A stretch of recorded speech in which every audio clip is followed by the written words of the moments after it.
이 시간은 창세기 11장 1절에서 9절 말씀과 또 성경에 앞에 나와 있는 창세기의 말씀을 아울러서 여러분과 함께 흩어짐의 은혜라는 제목으로 말씀의 은혜를 나누고자 합니다.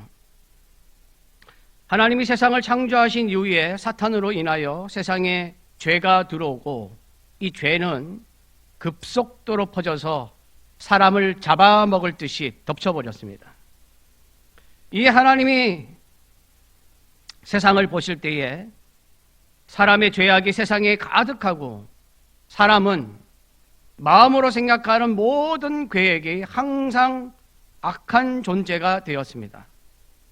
이 하나님은 지면에서 사람을 쓸어버려 세상과 사람을 새롭게 하시려고 홍수 심판을 내리셨습니다.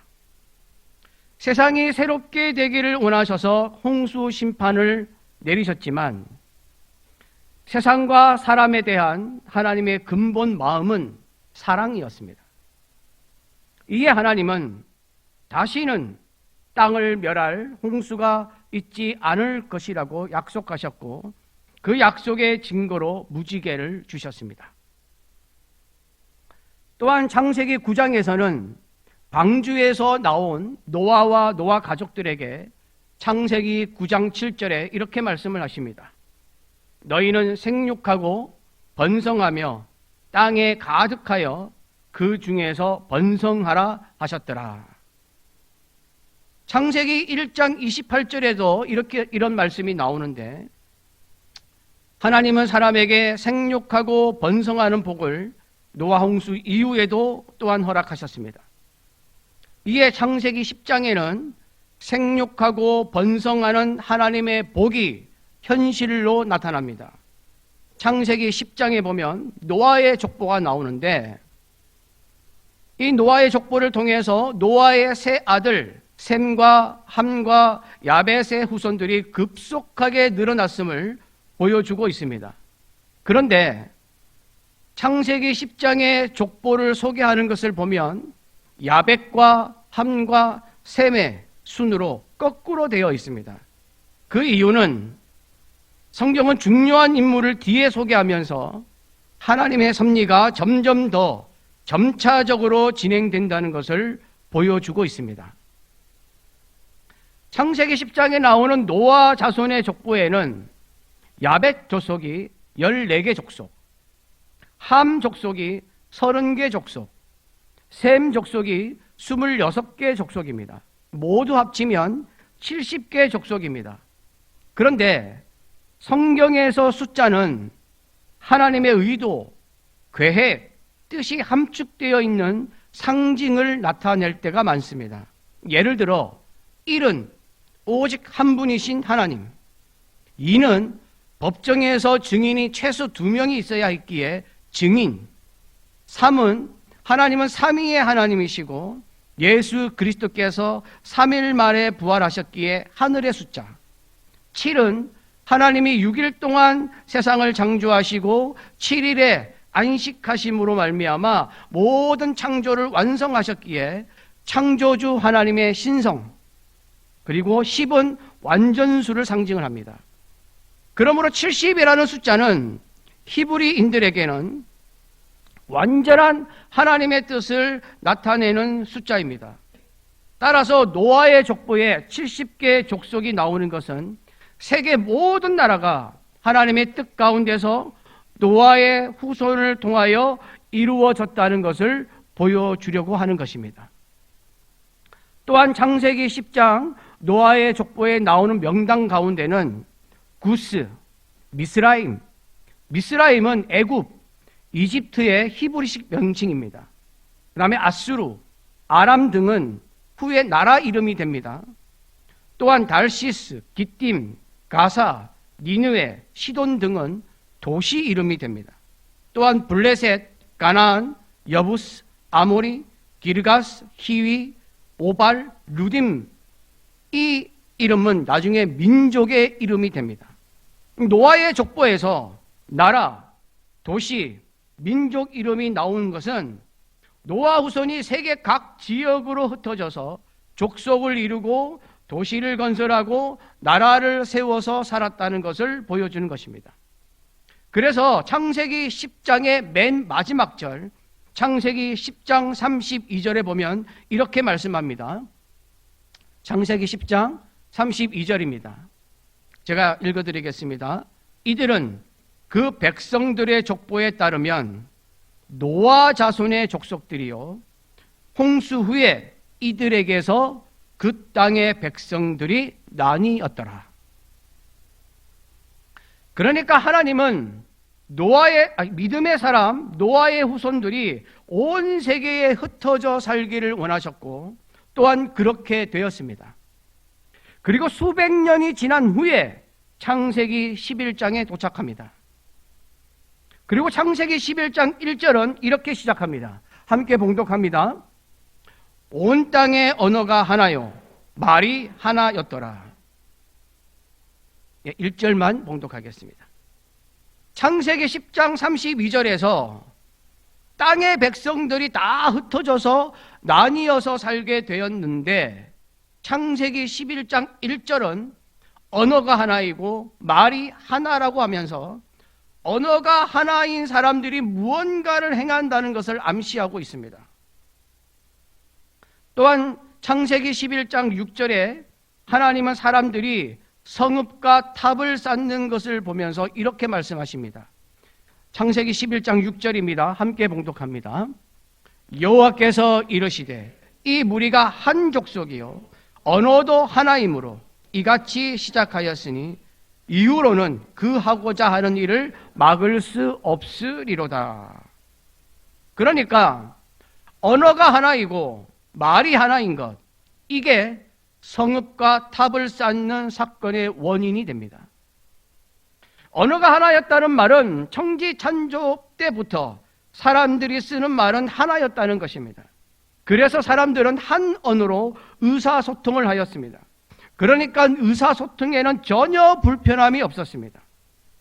언어가 하나이다 보니 사고방식도 비슷하였습니다. 이 하나인 언어로 한 목소리로 하나님을 함께 찬양하고 함께 경배하였다면 얼마나 좋았겠습니까? 그러나 언어가 하나인 것이 하나님 앞에 죄를 짓는 도구로 전락하고 말았습니다. 하나님은 홍수 심판 후에 믿음의 새로운 역사를 펼치시기 위해서 믿음의 사람 노아의 후손들을 생육하고 번성하게 하셨습니다. 그리고 이 노아의 후손들이 세상에 다 나누어지고 흩어지면서 세상을 형성하였습니다. 그런데 언어가 하나이고 말이 하나였던 사람들은 서로 의사소통을 하면서 하나로 모여서 하나님을 반역합니다. 그러면 이 하나님을 반역한 것이 갑자기 일어난 일일까요? 노아 족보 후에 세상은 수백 년이라는 세월이 흘러갑니다. 그러면 그동안은 무슨 일이 있었을까요? 오늘 말씀 2절입니다. 함께 봉독합니다. 이에 그들이 동방으로 옮기다가 시날 평지를 만나 거기 거류하며. 여러분, 이 말씀은 사람들이 하나님을 반역하고 있음을 말해주고 있습니다. 한번 잘 들어보십시오. 2절 말씀에 동방이라는 단어가 나옵니다. 동방이라고 번역된 히브리어 원어가 무슨 단어냐면 케뎀이라는 단어입니다. 케뎀이라는 단어는 그냥 동편이라는 뜻입니다. 이 단어가 성경에서 어떤 의미로 사용되고 있는지를 살펴볼 필요가 있습니다. 이 케뎀이라는 단어는 공간적으로 사용이 될 때는 그냥 동편을 의미하고 시간적으로 사용될 때는 먼 과거의 시간, 옛날, 태고라는 의미를 지니고 있습니다. 여러분, 창세기에서 옛날, 태고는 어느 때를 말하는 것일까요? 창조의 때를 말합니다.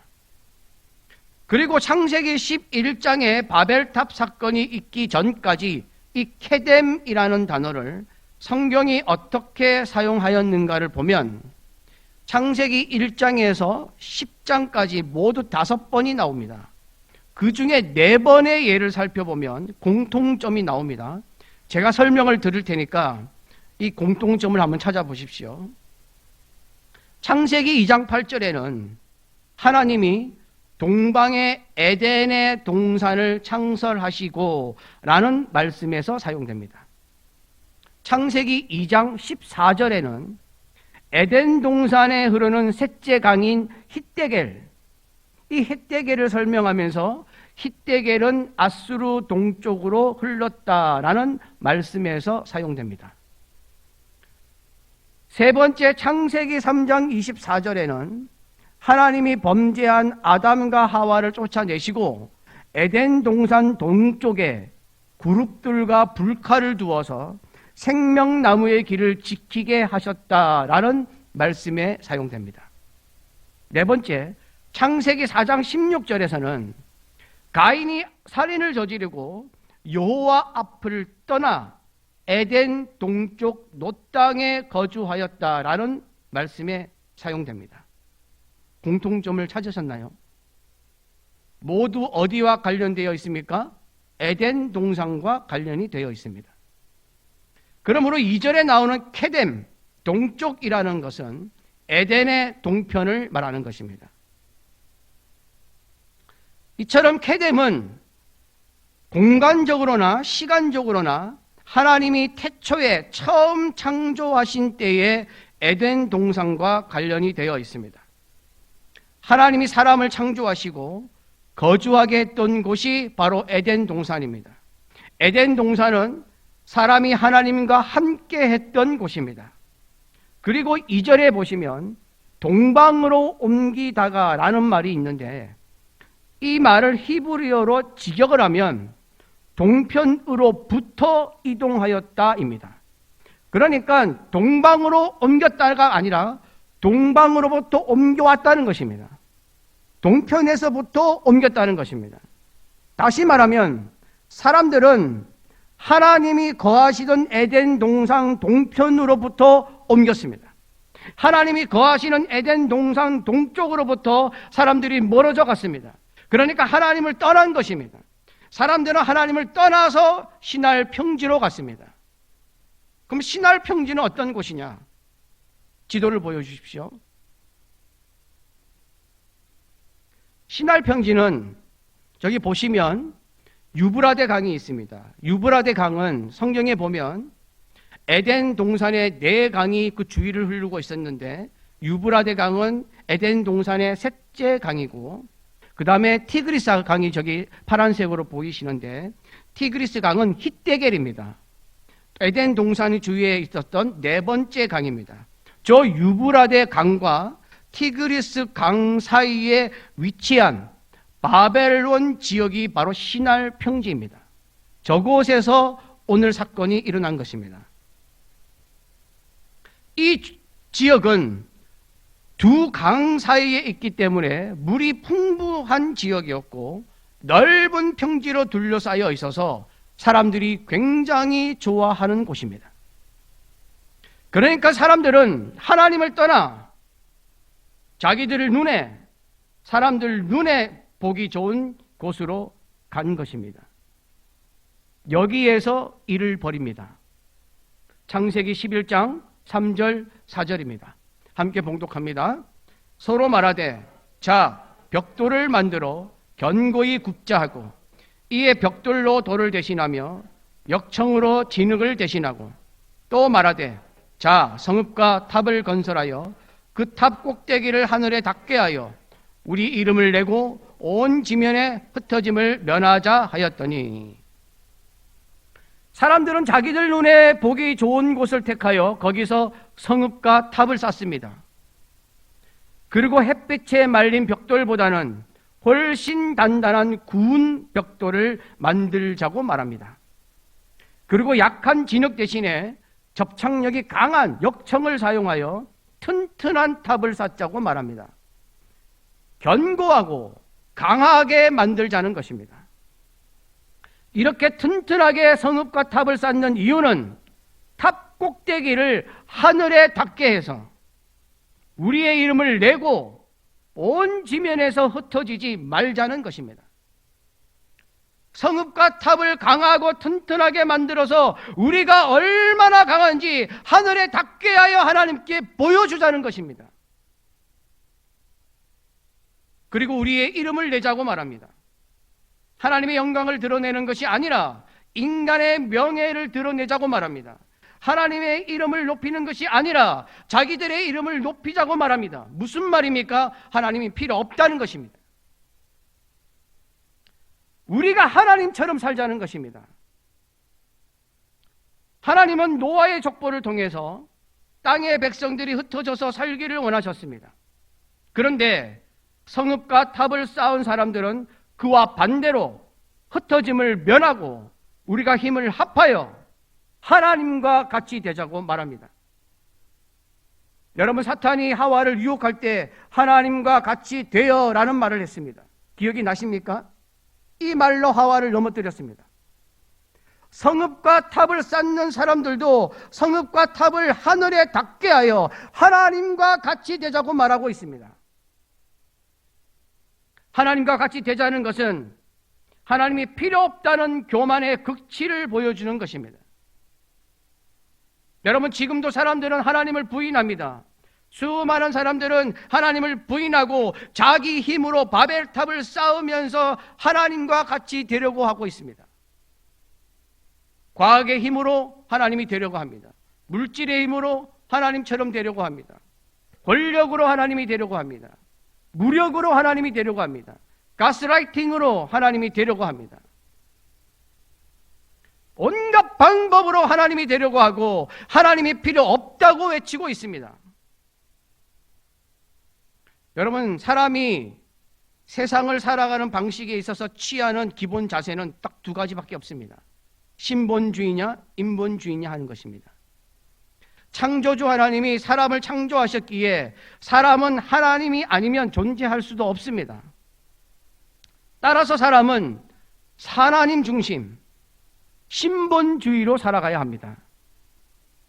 그러나 죄 속에 파묻힌 사람들은 자기를 창조하신 하나님은 잊어버리고 인간끼리 관계를 맺으면서 사람 중심으로 인본주의로 살 수 있다고 말합니다. 그래서 신본주의로 사느냐 인본주의로 사느냐에 문제가 생긴 것입니다. 인본주의는 인간의 존재를 중요시합니다. 인간의 능력과 성품과 소망, 행복을 가장 귀중하게 생각하는 것입니다. 이론적으로는 매우 인간을 위하는 것 같지만 인본주의는 신본주의를 반대하는 개념입니다. 그러니까 창조주 하나님을 부인하는 것입니다. 그래서 인간이 모든 것을 다 할 수 있다고 생각합니다. 그런데 여러분, 인간은 불완전한 존재입니다. 한계가 많은 존재입니다. 늘 변화가 심한 존재입니다. 나를 생각해 보면 충분히 알 수 있지 않습니까? 이러한 인간을 모든 것의 기준으로 삼는다 하는 것은 그 자체가 불안정한 것입니다. 결국 인본주의는 인간이 자기 자신과 자기 생각만을 내세우게 됩니다. 그래서 각자가 자기가 옳다고 생각합니다. 그래서 기준이 무너지고 정답은 없고 갈등하고 분열하고 혼란을 초래하는 것입니다. 오늘 본문 말씀에서 사람들은 인본주의로 살기 위하여 성읍과 탑을 쌓으면서 하나님을 대적하고 있습니다. 이에 하나님이 창조한 피조물이 하나님 앞에서 범죄한 존재가 하나님과 같이 되려고 하는 것을 보고 이 사람들을 주목하십니다. 오늘 말씀 5절입니다. 함께 봉독합니다. 여호와께서 사람들이 건설하는 그 성읍과 탑을 보려고 내려오셨더라. 하나님은 인간을 새롭게 하시려고 대홍수로 심판하셨습니다. 그리고 인간에게 새로운 번영의 기회를 주셨습니다. 그러나 이 땅에서 번영을 맛본 인간은 탑 꼭대기를 하늘에 닿게 하여 우리 이름을 내고 온 지면에서 흩어짐을 면하자라고 하면서 하나님께 도전하고 있습니다. 조금 전에도 보았지만 창세기 11장 6절에서 하나님은 사람이 한 족속이고 언어도 하나이기에 힘을 모아 하나님을 대적하는 일을 시작하였다고 말씀하셨습니다. 여호와께서 이르시되 이 무리가 한 족속이요 언어도 하나이므로 이같이 시작하였으니 이후로는 그 하고자 하는 일을 막을 수 없으리로다. 그래서 하나님은 이것을 혼잡하게 하고 흩으시게 하여서 이 일을 그치게 만듭니다. 오늘 말씀 7절 8절입니다. 함께 봉독합니다. 자, 우리가 내려가서 거기서 그들의 언어를 혼잡하게 하여 그들이 서로 알아듣지 못하게 하자 하시고 여호와께서 거기서 그들을 온 지면에 흩으셨으므로 그들이 그 도시를 건설하기를 그쳤더라. 여기서 혼잡하게 하다로 번역된 히브리어 단어의 의미를 보면 이렇게 되어 있습니다. 마구 뒤섞어서 구분이 안 될 정도로 만들다. 그러니까 의사소통하던 자들이 이제는 의사소통이 전혀 안 되게 만든 것입니다.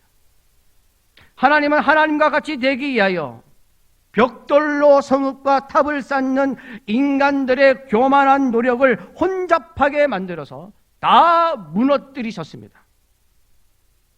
그리고 하나님은 하나님의 원래 의도대로 사람들을 온 지면에 흩으셨습니다. 그래서 이곳의 이름을 바벨이라고 하였습니다. 바벨의 뜻은 혼잡, 혼란이라는 뜻입니다.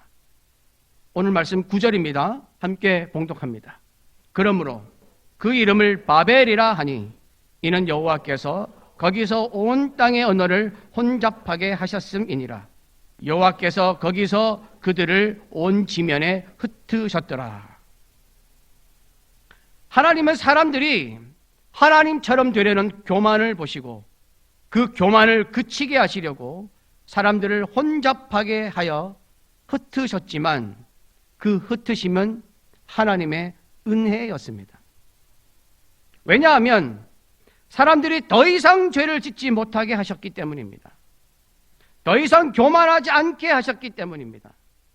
사람들을 흩으신 것이 심판이라고 생각할 수도 있겠지만 죄가 그치고 교만이 그쳐야 하나님이 주시는 은혜를 받을 수 있기에 하나님이 사람을 흩어서 그치게 하는 것은 사람을 위한 하나님의 은혜였습니다. 바벨에서 일어난 성읍과 탑을 쌓는 사건은 사탄이 사람에게 하나님과 같이 될 수 있다고 속여서 죄를 짓게 만든 것 같이 하나님과 같이 될 수 있다고 교만한 마음을 가진 사람들이 일으킨 사건입니다. 그러므로 교만은 하나님과 같이 될 수 있다고 생각하는 것입니다. 하나님이 사람을 창조하셨기에 사람의 주인은 하나님이신데 내가 나의 인생의 주인이라고 생각하는 것, 하나님과 같이 될 수 있다고 생각하는 것, 하나님이 필요 없다고 생각하는 것, 내가 다 할 수 있다고 생각하는 것, 다 교만입니다. 사람은 사람의 능력이 무한하다고 생각합니다. 그래서 무엇이든지 이룰 수 있을 거라고 생각합니다. 불가능은 없다고 생각합니다. 그것이 바로 교만입니다. 하나님이 주시지 않으면 아무것도 할 수가 없습니다. 하나님이 혼잡하게 하셔서 흩어버리시면 이 바벨탑을 쌓는 것도 그치게 되는 것입니다. 여러분, 우리는 인본주의로 살면 안 됩니다. 사람이 긍정적으로 사는 것은 좋은 것이지만 인간적인 긍정이 과도하여 교만으로 이어지면 안 됩니다. 우리는 신본주의로 살아야 합니다. 창조주 하나님을 기억하며 하나님 중심으로 살아야 할 줄 믿습니다. 나를 만드신 나의 주인, 내 인생의 주인은 하나님이심을 기억하며 살아야 합니다. 하나님이 아무것도 주시지 않으면 아무것도 얻을 수 없습니다. 그러나 하나님이 주시면 어떤 것이라도 얻는 줄 믿습니다. 여러분, 우리가 또 마지막으로 또 알아야 할 것이 하나가 있습니다. 성경에는 하나님이 말씀하시고자 하는 흐름이 있습니다. 우리가 이 성경 읽기를 하고 오라고 말씀을 드리고 제가 그 해당 본문을 매주일 설교하는 이유는 성경의 이 흐름을 알고 이 흐름을 통해서 조금이나마 성경을 정확하게 알기 위해서입니다. 성경을 알아야 정확한 뜻을 알 수가 있습니다. 성경을 마음대로 생각해서는 안 됩니다. 오늘 본문 말씀 창세기 11장 1절에서 9절의 바벨탑 사건도 성경에서 말씀하시고자 하는 흐름 속에 있습니다. 여러분, 바벨탑 사건 앞에 나와 있는 창세기 10장은 조금 전에 말씀을 드렸지만 노아의 족보입니다. 그리고 바벨탑 사건 이후에 나오는 성경 본문은 셈의 족보입니다. 그러면 성경에는 왜 자꾸 족보가 등장하는 것일까요? 성경에는 족보가 7군데에 나옵니다. 구약 성경에 5번, 신약 성경에 2번이 나옵니다. 구약 성경에 나오는 족보만 살펴보자면 구약 성경의 5번의 족보 중에 창세기에 3번이 집중되어 있습니다. 구약 성경에 나오는 첫 번째 족보는 창세기 5장에 나오는 아담의 족보입니다. 두 번째 족보는 조금 전에 우리가 살펴보았던 창세기 10장에 나오는 노아의 족보입니다.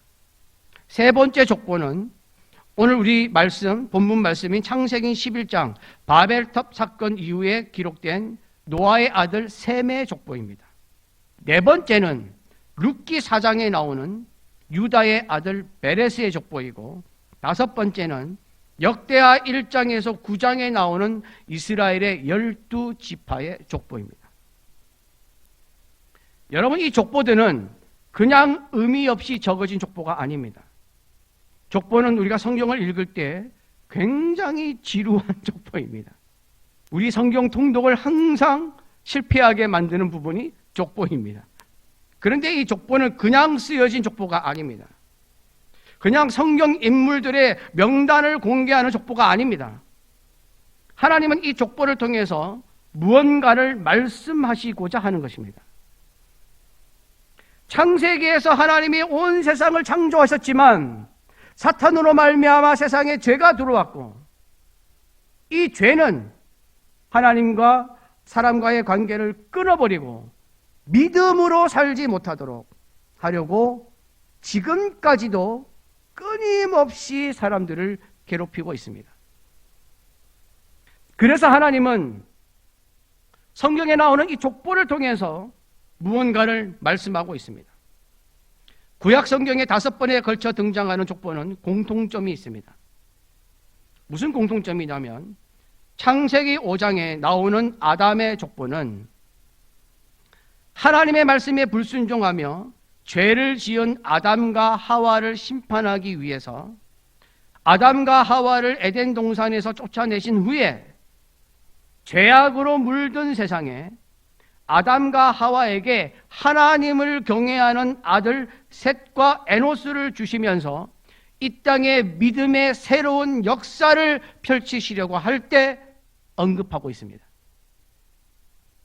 창세기 10장의 노아의 족보는 사람이 항상 악할 뿐임을 보시고 사람을 지면에서 쓸어버리기 위해서 홍수 심판을 하신 후에 노아와 그의 가족들에게 무지개 언약을 하시면서 노아의 자손들을 통해서 믿음의 새로운 역사를 펼치시려고 할 때 언급을 하고 있습니다.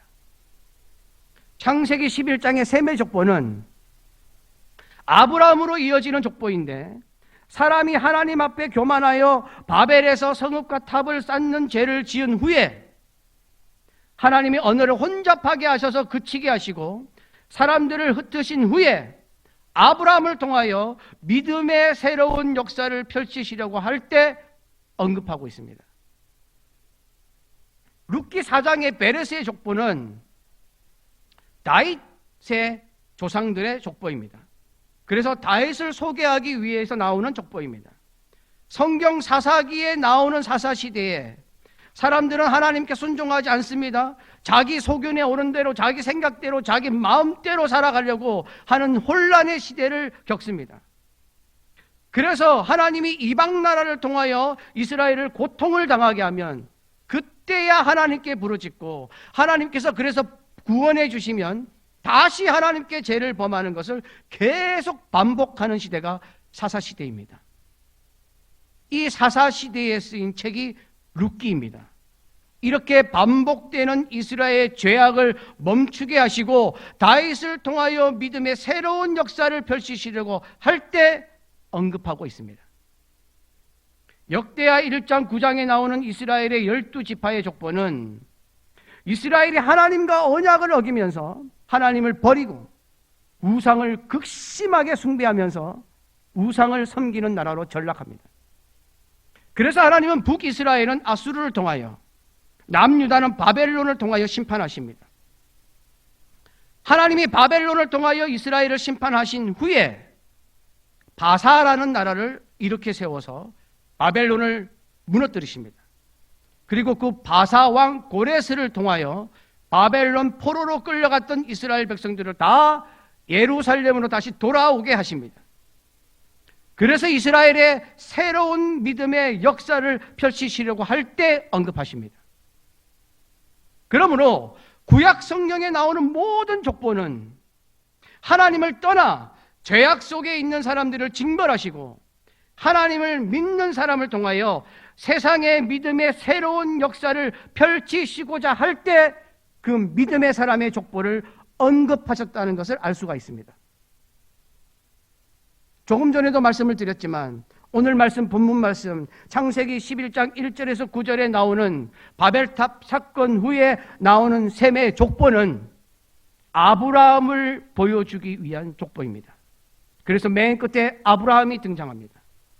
하나님과 같이 되려는 교만한 마음을 가졌던 바벨에서 성읍과 탑을 쌓는 사건을 그치게 하시고 믿음으로 살아가는 아브라함이 나오는 족보를 소개하면서 믿음의 사람 아브라함을 통하여 새로운 믿음의 역사를 펼치시겠다는 것을 보여주는 것입니다.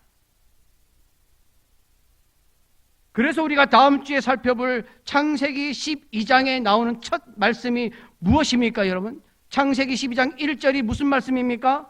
여호와께서 아브라함에게 이르시되 너는 너희 고향 친척과 너희 고향과 친척과 아버지의 집을 떠나 내가 내게 보여줄 땅으로 가라. 여러분, 아브라함의 고향이 어디입니까? 갈대아 우르입니다. 갈대아 우르는 어디 있는지 아십니까? 아까 그 지도를 다시 한번 보여주십시오.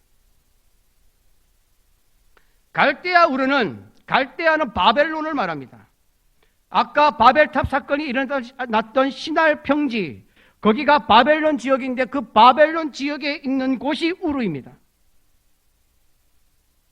바벨탑 사건이 일어났던 시날 평지, 즉 바벨론 지역에서 우르가 있습니다. 그래서 하나님이 아브라함에게 바벨탑 사건이 일어났던 그 갈대아 우르를 떠나라고 한 것입니다.